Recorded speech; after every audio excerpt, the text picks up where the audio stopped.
Okay hello मेसी welcome back to my channel. तो देखिए ना, आज का हमारा जो वीडियो लेक्चर रहने वाला है, इस पर हम अगेन हमारी ऑर्गेनिक केमिस्ट्री की यूनिट ऑक्सीडेशन को आगे कंटिन्यू करते हैं। तो देखिए, ऑक्सीडेशन पे अभी तक फिलहाल हमने काफी लेक्चर्स डिस्कशन में ले लिए। अब बचे कुछ टॉपिक है, उनको भी हम जल्दी कवर कर लेंगे।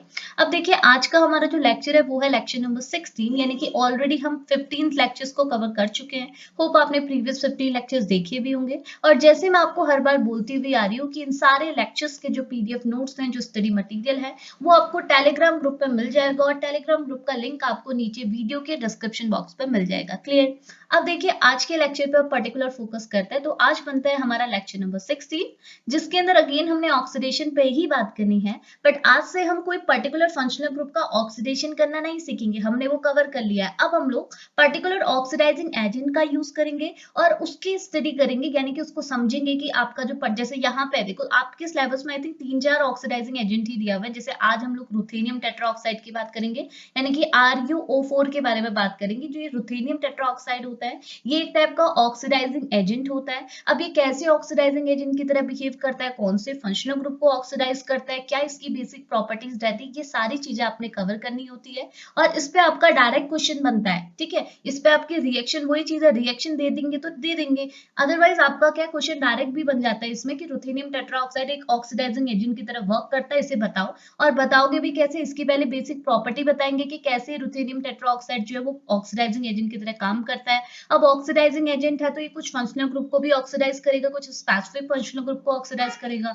तो वो फंक्शनल ग्रुप कौन से हैं उनको आप बताएंगे, लेकिन विद रिएक्शंस बताएंगे, उनकी ऑक्सीडेशन करके आप यहाँ पे बताएंगे। तो बहुत आसान सा लेक्चर है, मैं पहले ही आपको बता देती हूँ। बहुत आसान सी रिएक्शन, आपने जो पहले पढ़ा है ना उसी को ऐड करना है और नया कुछ नहीं है। ओके, तो देखो मैं स्टार्ट कर रही हूँ लेक्चर को, जो सुनेगा। तो फर्स्टली इसके इंट्रोडक्शन पे बात करते हैं। तो इंट्रोडक्शन में जिस 3 पॉइंट आपने लिखने हैं, फर्स्ट पॉइंट आपको क्या बोल रहा है, एक मिनट थोड़ा हैंग कर रहा है। तो देखिए, फर्स्ट पॉइंट क्या लिखा हुआ है, ये बोल रहा है ruthenium tetroxide is a powerful oxidizing agent which oxidize variety of functional group at a room temperature. ये बोल रहा है आपका जो ये रुथेनियम टेट्राऑक्साइड ऑक्सीडाइजिंग एजेंट है, ये एक पावरफुल ऑक्सीडाइजिंग एजेंट है। और अगर एक पावरफुल ऑक्सीडाइजिंग एजेंट है, इट मींस ये ऑलमोस्ट सारे फंक्शनल ग्रुप को ऑक्सीडाइज कर सकते हैं, बिकॉज एक स्ट्रॉन्ग ऑक्सीडाइजिंग एजेंट है।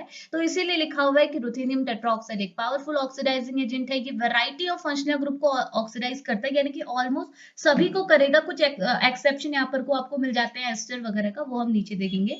बाकी ये जो ऑक्सीडेशन कराता है, यहाँ पे कोई स्पेसिफिक कंडीशन की रिक्वायरमेंट नहीं होती है, यहाँ पे आप रूम टेम्परेचर पे भी अपना ऑक्सीडेशन करा सकते हैं। क्लियर?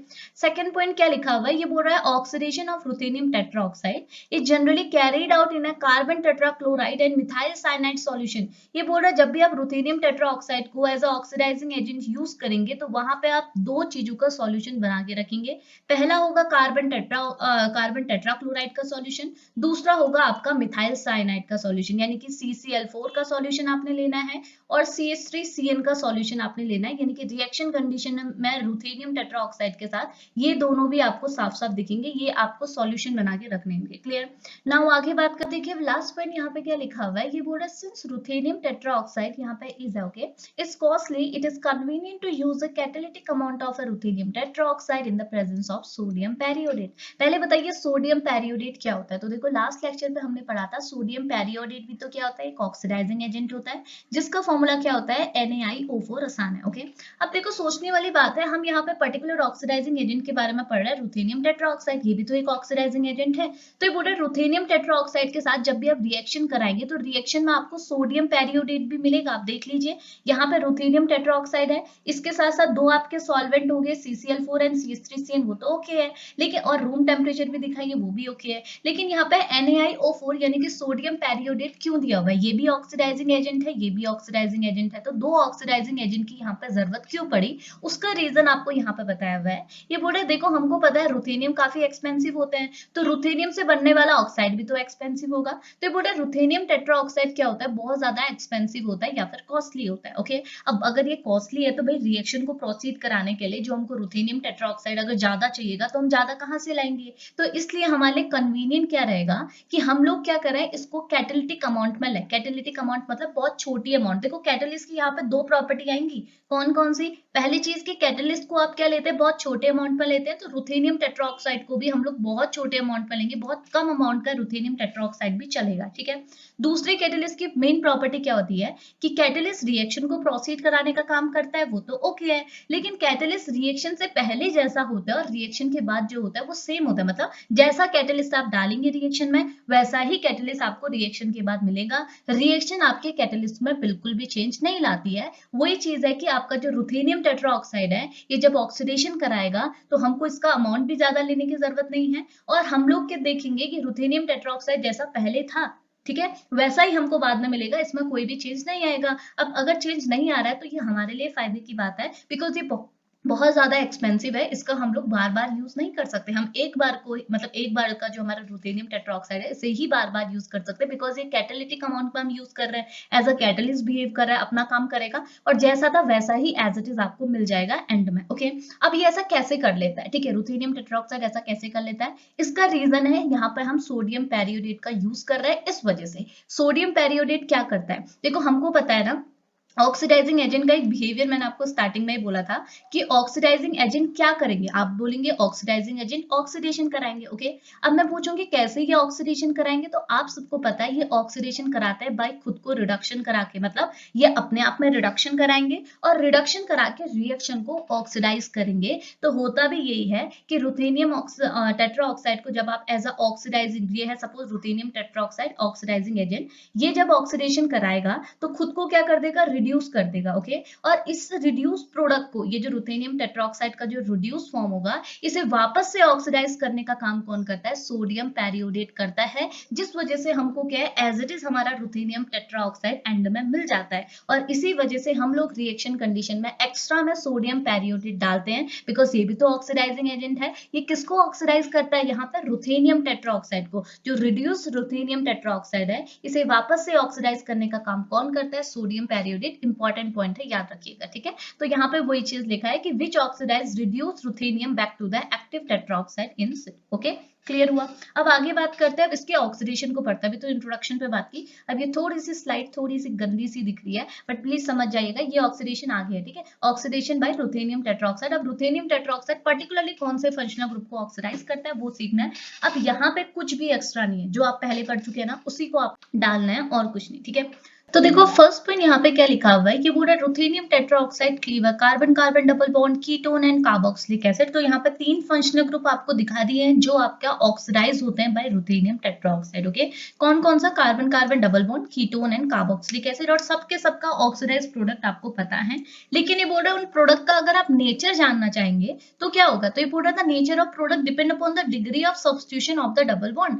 यहाँ जो डबल बॉन्ड लगे हुए उनके एडजेसेंट पोजीशन में कोई ग्रुप्स भी तो लगे होंगे, कोई सब्स्टिट्यूशन भी तो होगा, तो वहां पे किस टाइप का सब्स्टिट्यूशन है उसके बेसिस पे आपको आपके प्रोडक्ट का नेचर पता चलेगा, जो कि हम ऑलरेडी पढ़ चुके हैं लास्ट के लेक्चर्स पे। ओके, और लास्टली एक और पॉइंट लिखा हुआ है, the board the ruthenium tetroxide sodium periodate is a good alternative for the oxidative ozonolysis. अब देखिए आपने ऑक्सीडेटिव ओजोनोलाइसिस पढ़ा हुआ है, कब पढ़ा है, जब हम लोग क्लीवेज या फिर ऑक्सीडेशन कराते हैं किसका, कार्बन कार्बन डबल बॉन्ड का, तो हमें पता है वहां पे क्या होता है, ऑक्सीडेटिव ओजोनोलाइसिस। ओके, अब ये बोल रहे जब भी आप यहाँ पे रुथेनियम टेट्राऑक्साइड के थ्रू ऑक्सीडेटिव ओजोनोलाइसिस कराएंगे तो वो भी आपकी प्रोसीड होगी, लेकिन यहाँ पे इसके अलावा एक अल्टरनेट सोर्स आपके पास है, क्योंकि रुथेनियम टेट्राऑक्साइड तो काफी एक्सपेंसिव है, काफी कॉस्टली है, तो हम रुथेनियम टेट्राऑक्साइड के अलावा भी हम सोडियम पेरियोडेट को भी यहाँ पे यूज कर सकते हैं, बिकॉज ये एक अच्छा अल्टरनेटिव है आपके रुथेनियम टेट्राऑक्साइड का। ओके, अब देखो यहाँ पे पर्टिकुलर रिएक्शन आपकी आती है, पहले जो इनिशियल की 2 रिएक्शंस है ये दोनों आपकी क्या है, ओजोनोलाइसिस से रिलेटेड है, और आपको पता है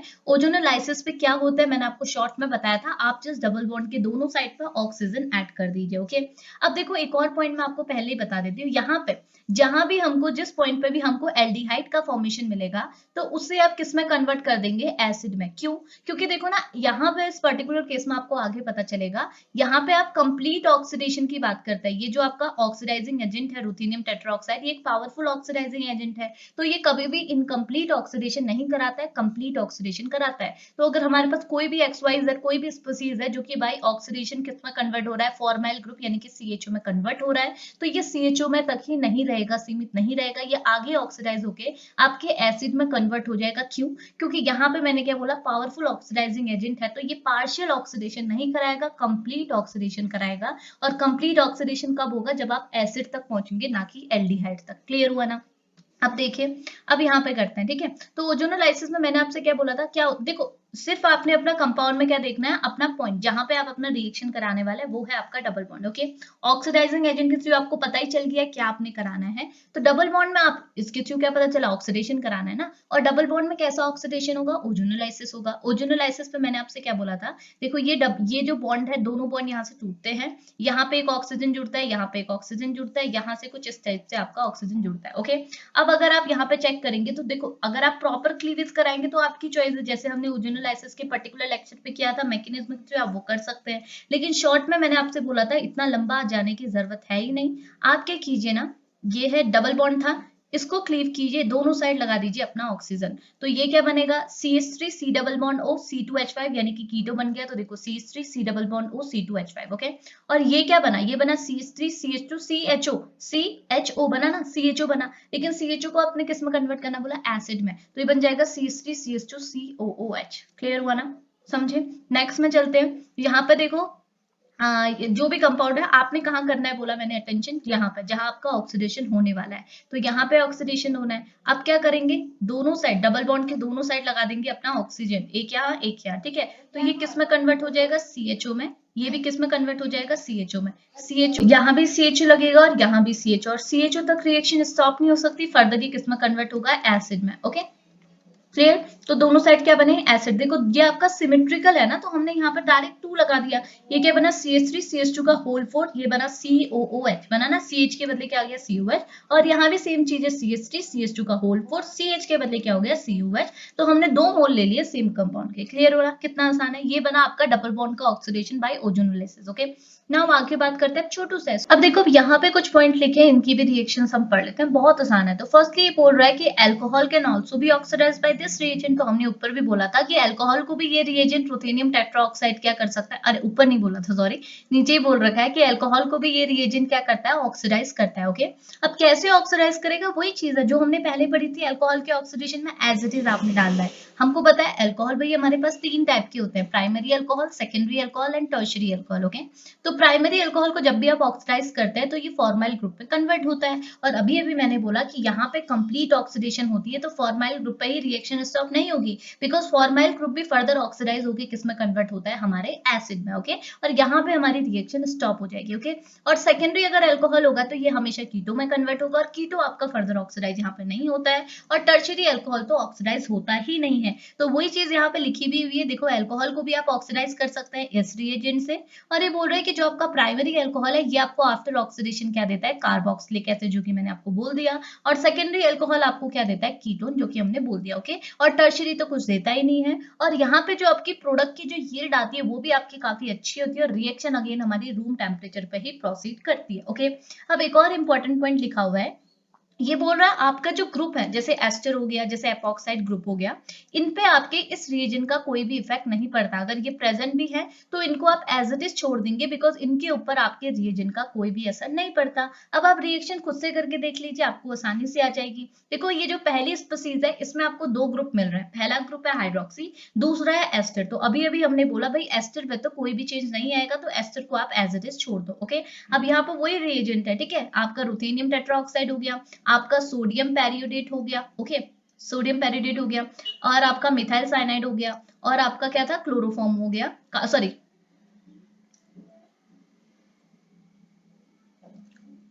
और आपका क्या हो गया, कार्बन टेट्राक्लोराइड हो गया, और रूम टेम्परेचर आपने यहाँ पे लिया है, वही चीज है, वापस से एज इट इज लिख लेना। ओके, अब देखो इसमें तो कोई चेंज नहीं आएगा, लेकिन हाइड्रोक्सी ग्रुप है ये तो ऑक्सीडाइज होगा। अब किस में ऑक्सीडाइज होगा, तो देखो हाइड्रोक्सी ग्रुप किस टाइप का हाइड्रोक्सी ग्रुप है, ये आपको सेकेंडरी हाइड्रोक्सी ग्रुप दिख रहा है, बिकॉज ये हाइड्रोक्सी ग्रुप जिस कार्बन से जुड़ा हुआ है उसके पास 2 सब्स्टिट्यूशन है, तो हम बोल सकते हैं कि ये आपका एक टाइप का सेकेंडरी हाइड्रोक्सी ग्रुप है। और सेकेंडरी हाइड्रोक्सी ग्रुप हमेशा ऑक्सीडाइज होकर किस में कन्वर्ट होता है, कीटो में। तो सारी चीजें आपकी एज इट इज है, आपने जस्ट यहाँ पर को कीटो ग्रुप ऐड कर दिया, सिंपल। क्लियर।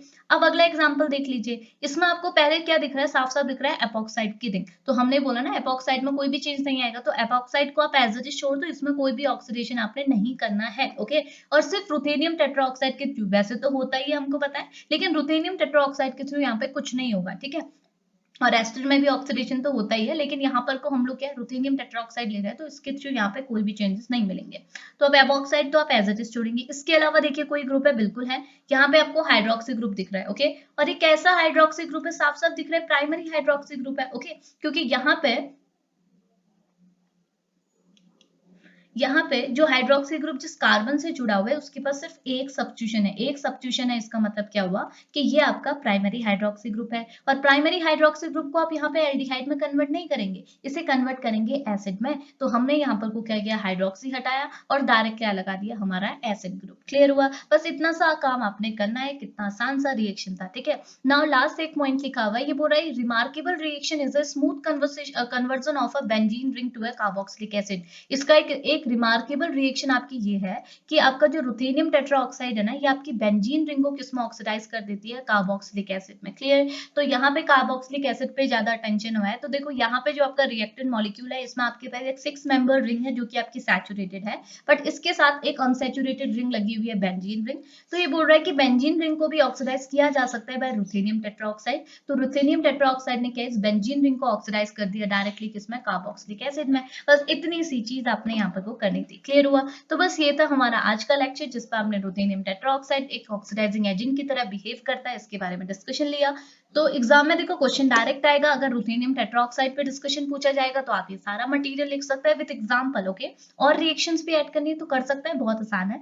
बाकी अगर डायरेक्ट क्वेश्चन बनता है तो भी आप अपना आंसर लिख सकते हैं। मेन चीज ये है कि एल्डिहाइड यहाँ पे नहीं बन रहा है, एल्डिहाइड बनने के बजाय एसिड का फॉर्मेशन यहाँ पे हर जगह हो रहा है, तो एल्डिहाइड के बदले एसिड आपने लगाना है, और सारी चीजें आपकी वैसी ही है जैसे आप बाकी के ऑक्सीडेशन करते हैं। बट कुछ ग्रुप आपके क्या रहते हैं, न्यूट्रल रहता है, यानी कि उनमें कोई भी चेंजेस नहीं आता, जैसे एपॉक्साइड ग्रुप हो गया, एस्टर ग्रुप हो गया, इनका आपने ध्यान रखना है, वरना सब आप कर लेंगे। क्लियर? तो अब इस लेक्चर को हम यहीं पे फिनिश करते हैं, मिलेंगे नेक्स्ट लेक्चर पे, तब तक के लिए बाय बाय।